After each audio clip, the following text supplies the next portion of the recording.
월요일부터 시작해서 여러분들 어떠셨는지 모르겠는데 저는 한 주간이 굉장히 길게 느껴진 그런 한 주간이었습니다. 복잡한 뉴스들도 굉장히 많았고요. 월요일날 새벽부터 뉴스가 굉장히 험악한 뉴스를 듣기 시작을 했고 또 자연재해까지 겹쳐서 뉴스에 지치고 눈에 휘둘린 그 한 주 아니었나 이런 생각이 들어요.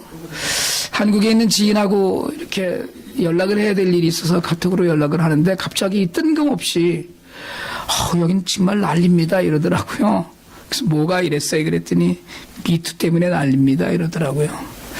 지금 뭐 김정은이고 북핵이고 이런 게 지금 문제가 아니랍니다. 사실은 사람들이 모이면 요즘은 이제 남자 여자 같이 섞여서 잘 안 모이고 남자들 모이면 미투 얘기 여자들 모이면 미투 얘기 이렇게 한다고 그래요. 어수선하다는 거죠. 또 김정은은 참 대단하다는 생각도 들어요. 그 핵무기 손에 쥐고서는 좀 주도권을 쥐고 가고 있지 않나 이런 생각도 하고요. 또 미국은 미국대로 이 와중에 또 뭐 관세 전쟁이다 이래갖고 우리는 잘 살아야 되겠다는 그게 이제 우리는 잘 살아야 되겠다 이 얘기거든요. 그러나 저는 우주적인 관점이나 세계적인 관점에서 보면 사실은 우려하는 목소리가 훨씬 더 많이 있습니다. 심지어 뭐 지금 벌써 철강의 세금역에서 들어오면 미국 내에서는 세탁기 못 만든다 뭐 이런 얘기 나오고요. 자동차 철강도 그렇고 해서 비용이 더 올라갈 거다. 소비자 물가 올라간다는 분석도 있습니다. 일주일 동안 시끄럽게 지나가는 통에 또 참 마음도 어수선했는데 눈폭풍 저희는 저희 집에 눈이 굉장히 많이 온 줄 알았어요. 제법 왔는데 그건 문제가 아니었더라고요. 다른 데 보니까 뭐 저희 집보다 2배는 찬 것 같고요. 뭐 저희 집은 잠깐 순간적으로 전기가 한 서너 번 깜빡깜빡 했었거든요.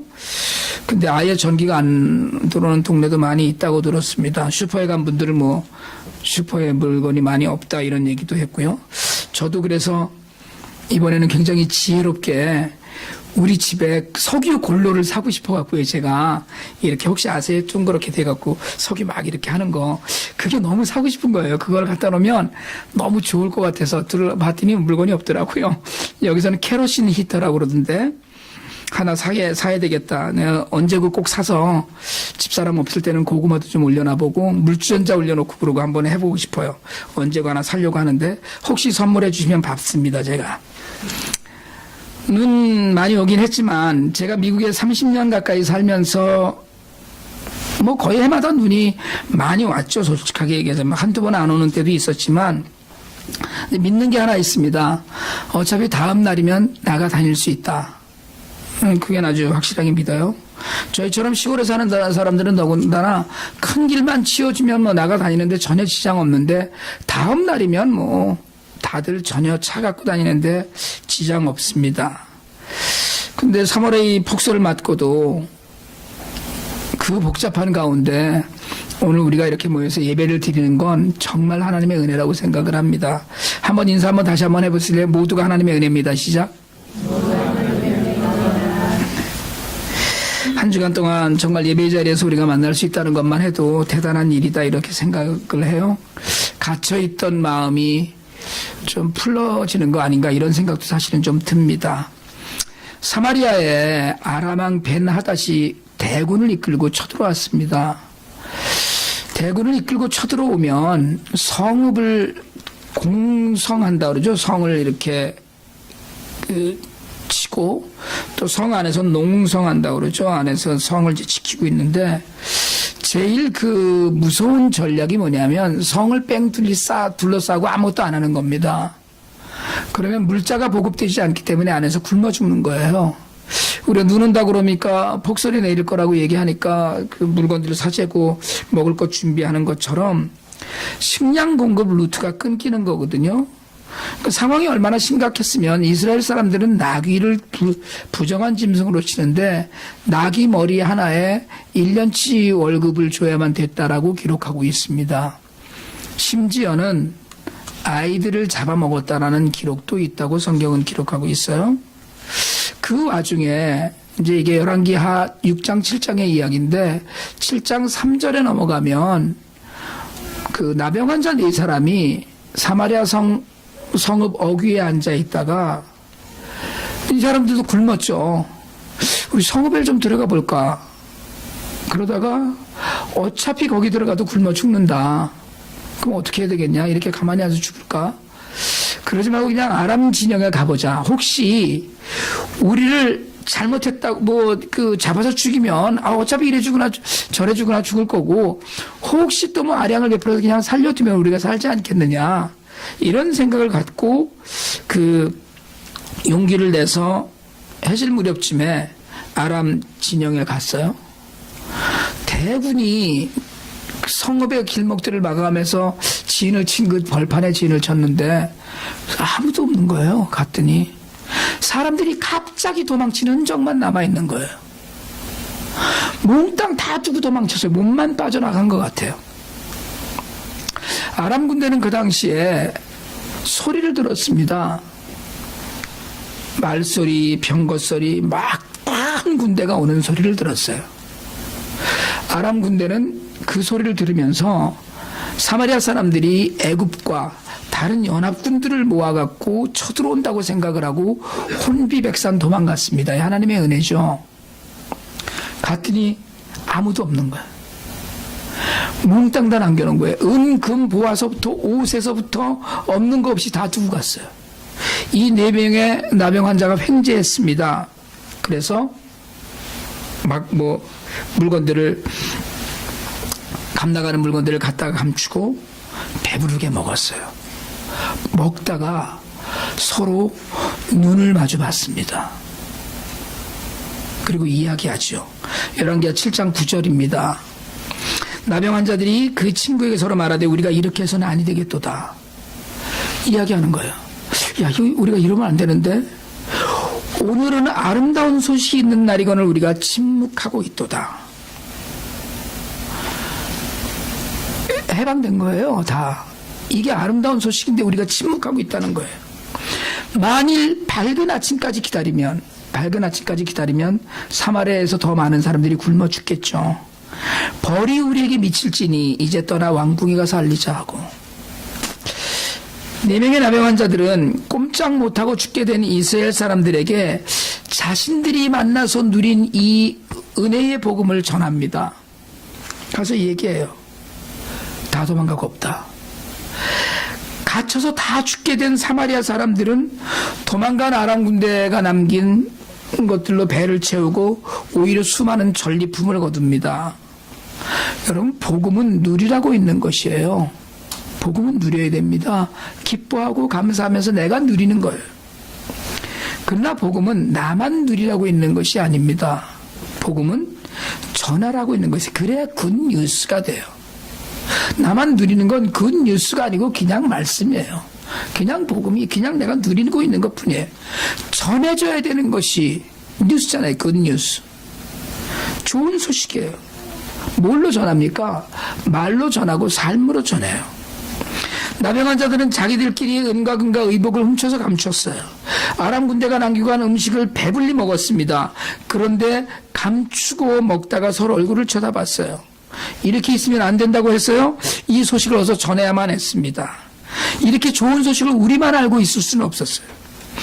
이 좋은 소식을 우리만 알고 우리만 누리는 것은 벌받을 짓이라고 했어요. 벌받을 짓이다. 그리고 마침내 그 아름다운 소식을 들은 사마리아 백성들은 먹을 것이 없어서 아들을 삶아 먹던 그 비참한 가운데서 해방됐어요.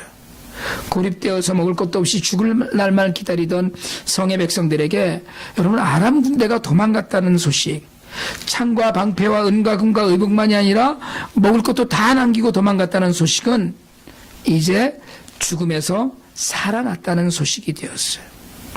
이 4명의 나병 환자들은 복음을 전한 귀한 사람들입니다. 복음을 전한 귀한 사람들이에요.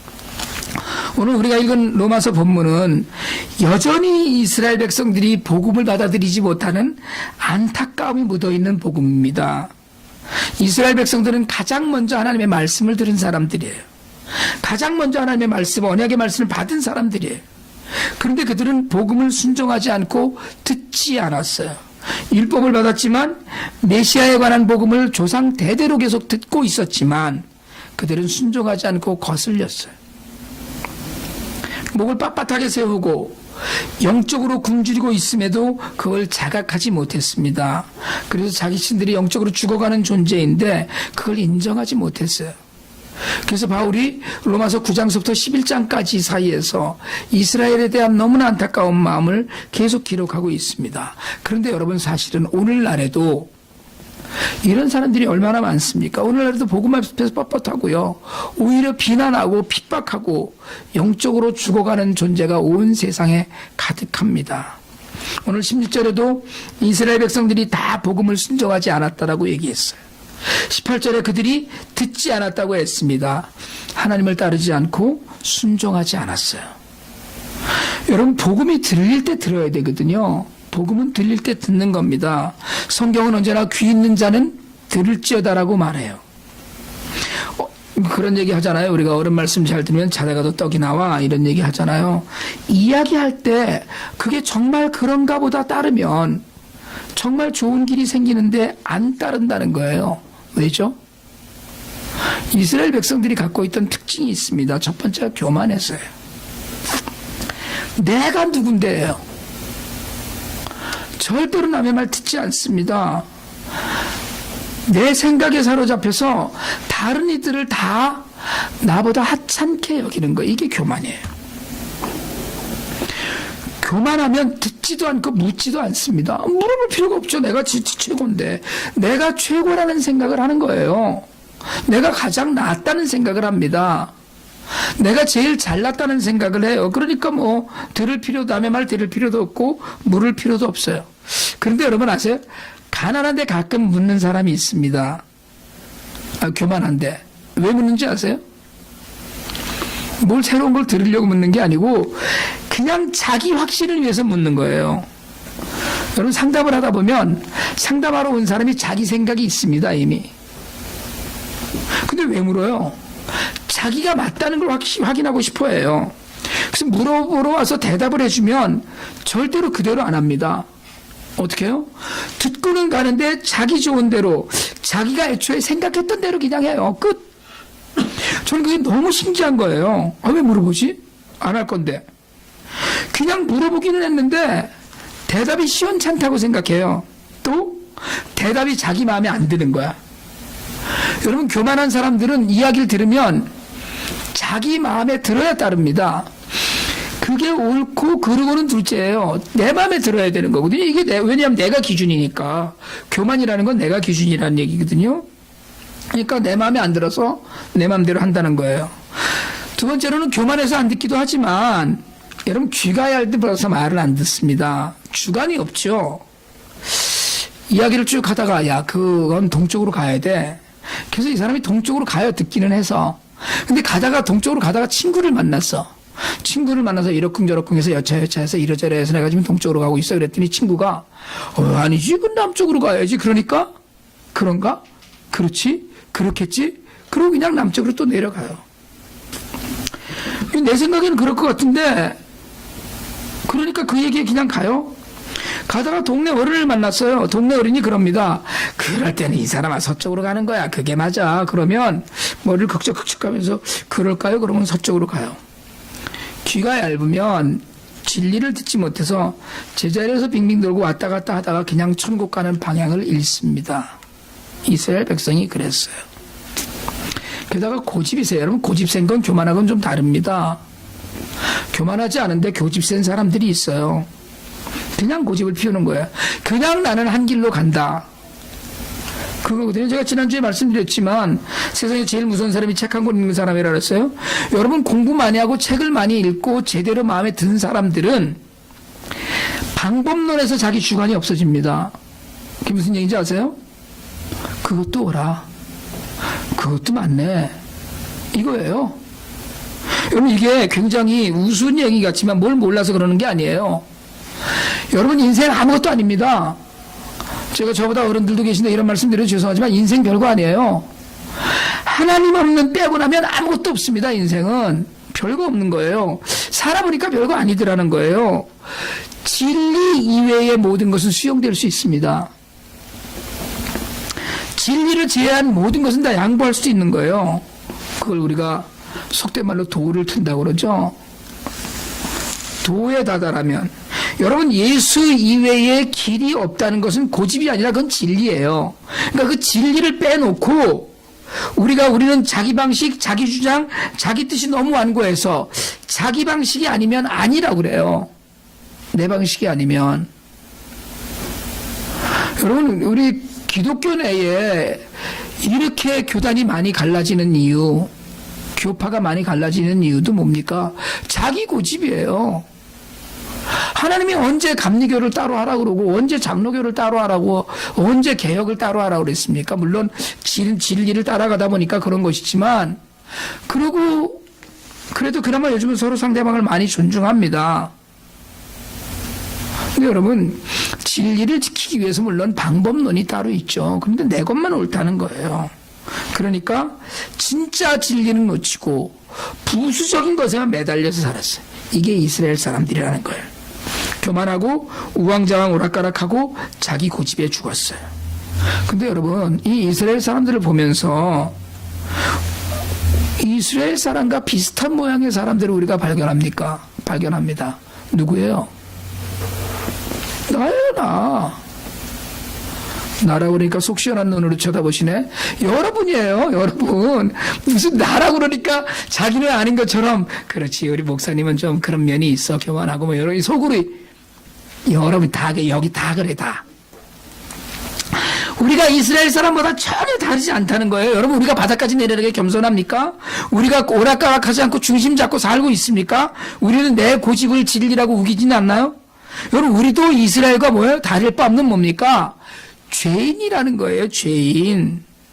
근데 우리에게 한 가지 소망이 있었던 것이 뭐예요? 우리 지난주에 읽었잖아요. 지난주에 로마서 10장 13절에서 말할 수 없이 감사한 마음을 만났습니다. 한번 읽어볼까요? 로마서 10장 13절 누구든지 주의 이름을 부르는 자는 구원을 받으리라.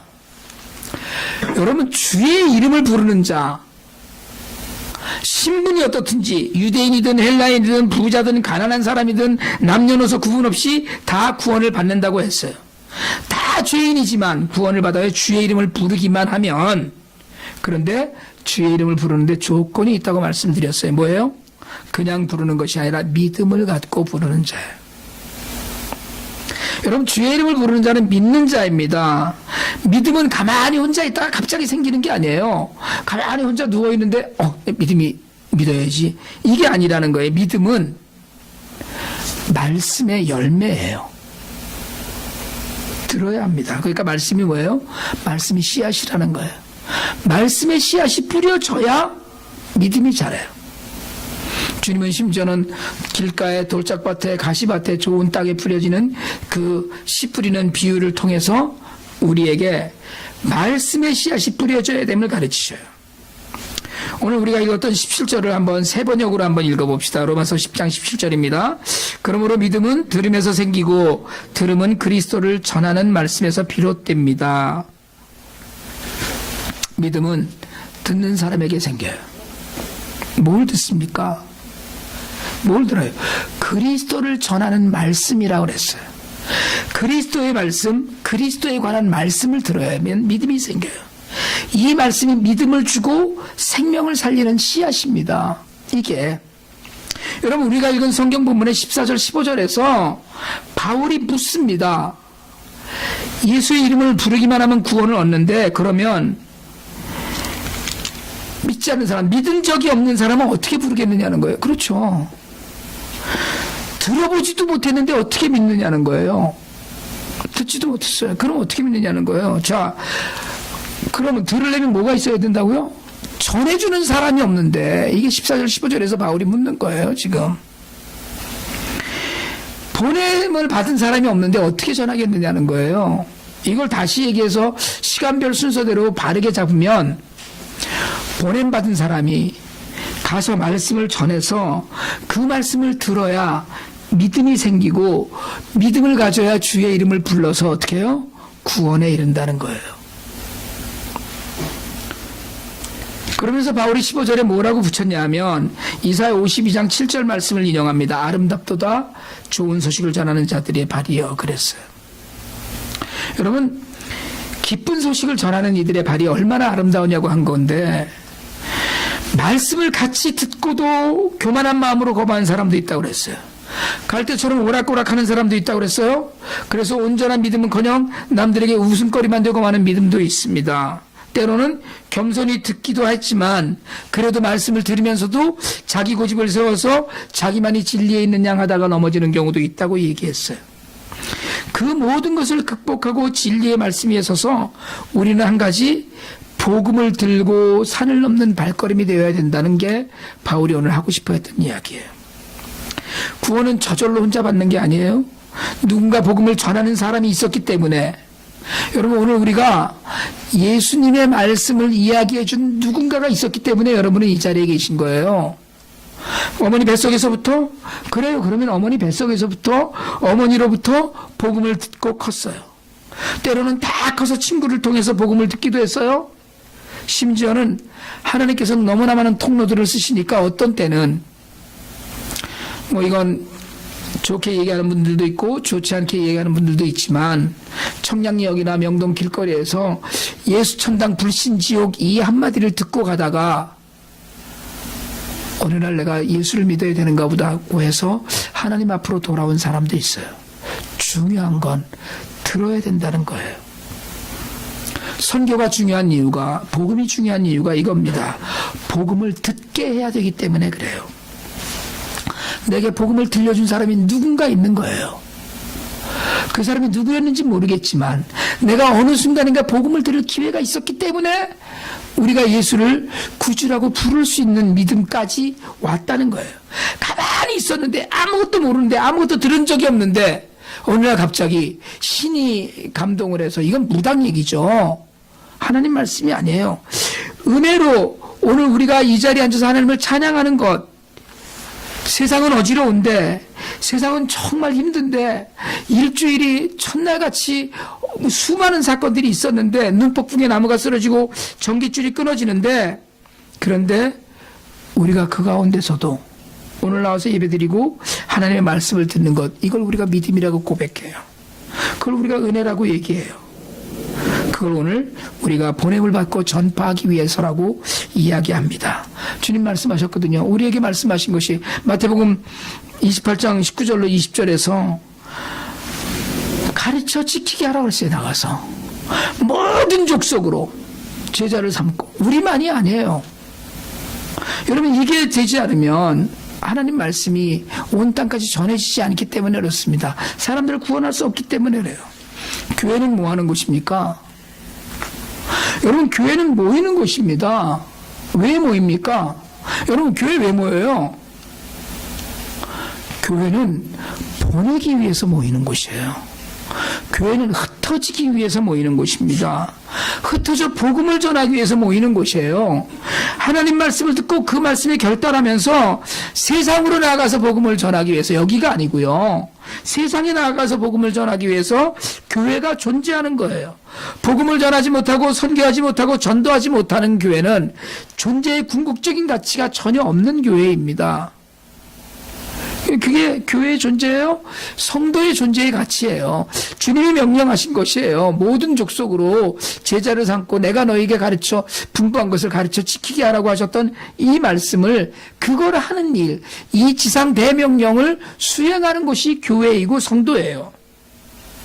믿는 사람의 가장 큰 소명이 복음 전파예요. 복음 전파에 여러 가지 방법이 있죠. 부제도 하고, 정말 말씀을 들고 가서 여름 성경 학교도 해주고 하는 것들이 있지만, 그걸 위해서 여러분, 교회가 좋아지면 안 됩니다. 교회가 외적인 아름다움에 취하면 안 돼요. 교회가 풍성하면 안 됩니다. 교회 안에는 오직 기쁨과 감사가 있어요. 그래서 그걸 누리고 밖에서 그 기쁨과 감사를 나눌 수 있어야 돼요. 여러분, 교회는 배부리면 안 됩니다.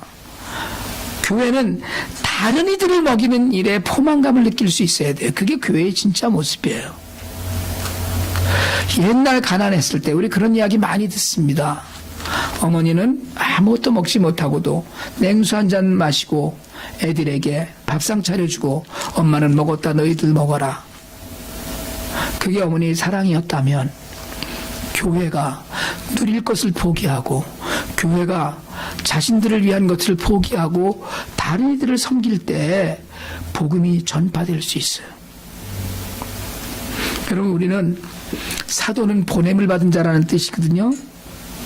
우리는 복음을 전파하기 위해서 보냄을 받은 하나님의 자녀입니다.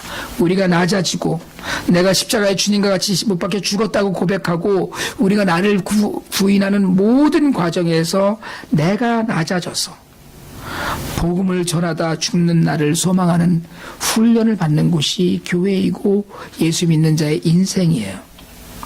오늘 21절에서 바울은 이사야 65장 2절을 인용하면서 하나님의 심정을 말합니다. 여러분, 말도 치질이도 안 듣는 백성들을 향해서 하나님이 팔을 벌려 기다렸다고 얘기해요. 팔을 벌려 기다렸지만 순종하지 않고 오히려 거역했다고 그랬어요. 여러분, 우리는 하나님을 믿습니다. 예수님을 구세주라고 불러요. 구원받았다고 믿고 있습니다. 그러면 여러분, 이제 팔을 벌려 기다리시는 하나님께로 수많은 사람들이 돌아올 수 있도록 해야 돼요. 믿음은 오직 말씀에서 시작돼요. 우리가 전하지 않으면 세상 누구도 예수를 믿을 수 없습니다. 여러분, 멀리 선교를 가서도, 멀리 선교를 가지 않아도 입을 벌려 복음을 들을 수 있는 사람을 향해서 믿음의 씨앗인 말씀을 뿌리는 일을 우리가 멈추지 않게 되기를 원합니다. 바울은 동족의 구원 때문에 가슴 아파하고 고통스러워했어요. 바울은 동족의 구원을 위해서라면 내가 죽어도 좋겠다고 했습니다. 바울은 복음 전파를 위해서 목숨을 내놓았어요. 믿음의 씨앗인 말씀을 전하는 일은 하나님께서 가장 기뻐하시는 일이고 온종일 팔을 벌려서 기다리신 하나님을 기쁘게 해드릴 수 있는 유일한 길이에요. 여러분, 믿음이 말씀에서 시작된다는 것을 우리가 알아요. 이제 우리는 안 믿는 사람들, 믿음을 잃은 이웃들, 복음을 들어야 하는 선교지의 귀한 생명들에게 기쁜 소식을 전하는 발걸음이 되어야 됩니다. 여러분, 우리에게 이 결단이 한번 있기를 원합니다. 나도 멀리 갈 수 있으면 가서라도, 정말 오늘 찬양처럼 하나님의 마음이 있는 곳에, 하나님의 눈물이 있는 곳에, 하나님의 눈이 가 있는 곳에, 하나님이 보는 곳에 내가 가고, 내가 거길 보고, 내가 하나님의 눈물과 내 눈물을 섞어가면서 정말 누군가에게, 그리고 내 삶의 바로 이웃들에게, 내 삶의 주변에, 내 삶에 가까이 있는 자들에게 정말 아름다운 발걸음이 되는 그런 은혜가 우리에게 있기를 원합니다. 한번 옆에 분들 마저 인사 한번 하실래요? 말씀을 전해야 합니다. 한 번만 더 합시다. 우리가 전합시다. 아멘. 기도하겠습니다.